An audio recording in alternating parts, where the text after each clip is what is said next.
Number 1، Mahmood کے کردار پر 5 جملے لکھیے۔ افسانہ فرار ڈاکٹر سید محمد محسن کا لکھا ہوا ہے۔ اس افسانے کا مرکزی کردار محمود نام کا ایک نوجوان ہے۔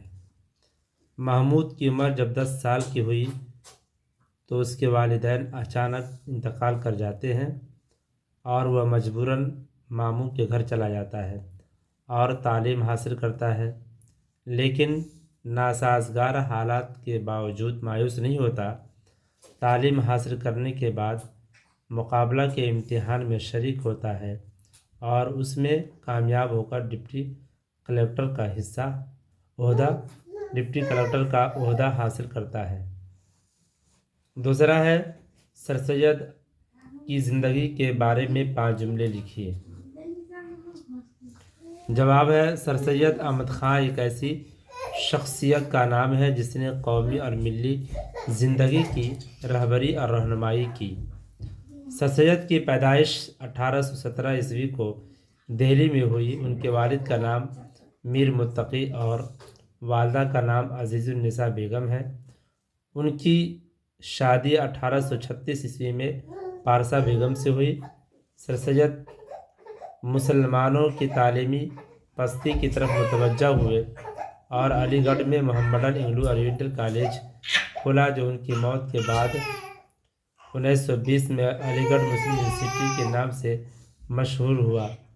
آخر کار سر سید کا انتقال 1898 عیسوی کو علی گڑھ میں ہوا۔ تیسرا ہے، غالب کے بارے میں 10 جملے لکھیے۔ مرزا اسد اللہ خان غالب اردو کے عظیم ترین شاعروں میں سے ایک ہے۔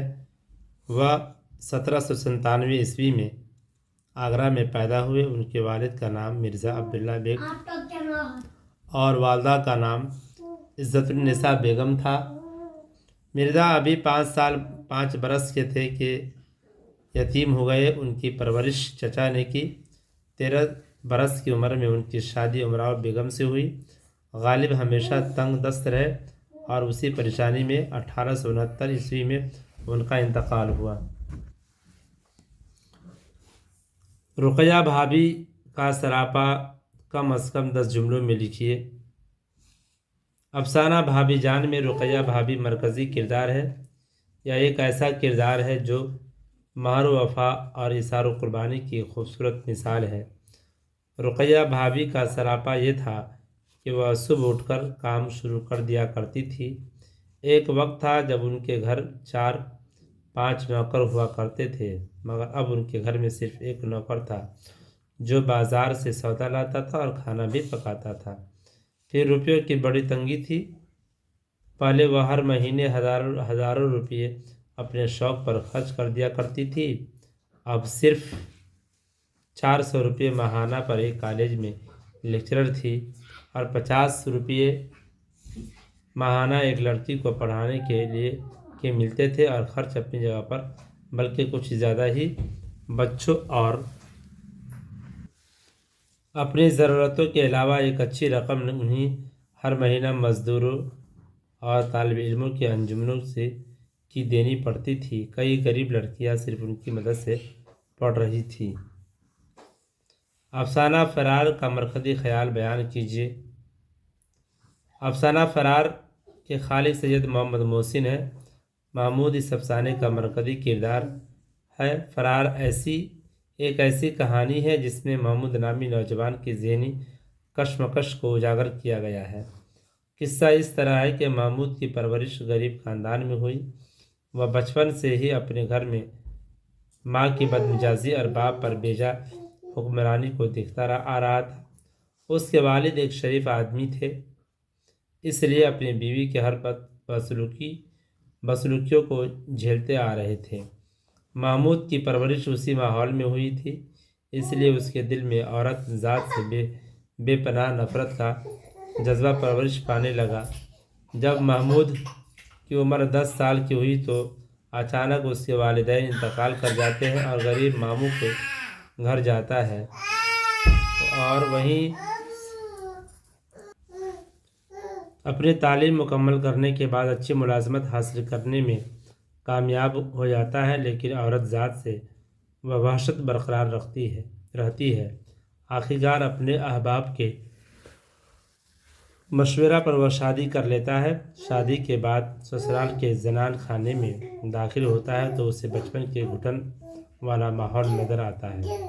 اس الجھن کا دباؤ اس قدر بڑھا کہ اپنی شادی شدہ زندگی سے خوفزدہ ہو گیا۔ اس طرح اس کی شخصیت ایک تماشا بن کر رہ گئی۔ زیر نصاب افسانہ آشیانہ کے مرکزی کردار پر روشنی ڈالیے۔ نگار عظیم دور حاضر کے ایک اہم افسانہ نگار گزری ہیں۔ افسانہ آشیانہ نگار عظیم کا ایک عمدہ افسانہ ہے۔ اس افسانے کا مرکزی کردار زرینہ ہے۔ زرینہ برکت علی صدیقی کی بیوی ہے۔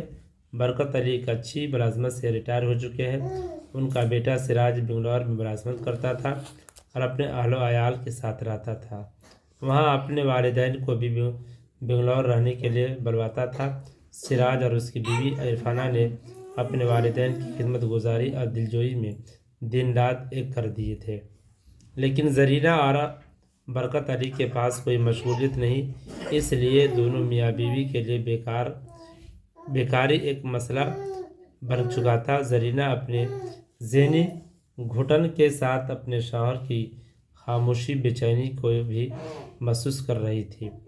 آخر ایک روز برکت علی اپنی بیوی سے خود ہی بول پڑتا ہے کہ تھک گیا ہوں میں آرام کرتے کرتے، شاید ہم نے یہاں آ کر غلطی کر دی، اب میں بیمار سا ہو گیا ہوں۔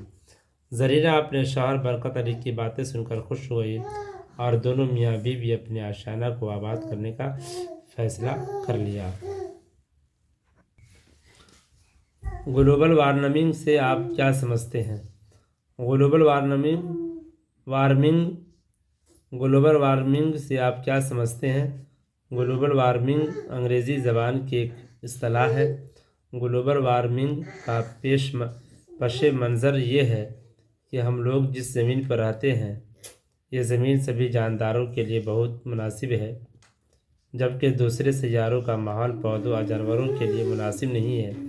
یا تو یہ بہت ہی گرم ہے یا بہت ہی ٹھنڈا ہے، مگر ہماری زمین کا درجہ حرارت بہت موزوں ہے۔ یہی وجہ ہے کہ یہاں طرح طرح کے انسان، جانور اور پودے پائے جاتے ہیں، لیکن پچھلے 40 برسوں سے ہماری زمین کا درجہ حرارت رفتہ رفتہ بڑھ رہا ہے۔ زمین کے درجہ حرارت میں جو اضافہ ہو رہا ہے، اس سے ماحولیات کے ماہرین نے گلوبل وارمنگ کا نام دیا ہے۔ سر سید کی خدمات پر ایک مضمون لکھیے۔ اردو ادب کی نثری تاریخ میں سر سید احمد خاں کی شخصیت ایک درخشاں ستارے کی ہے۔ آپ کی قومی اور ادبی خدمات ناقابل فراموش ہے۔ سر سید بیک وقت مصلح قوم اور اردو ادب کے ساتھ طرز ماہر تعلیمات تھے۔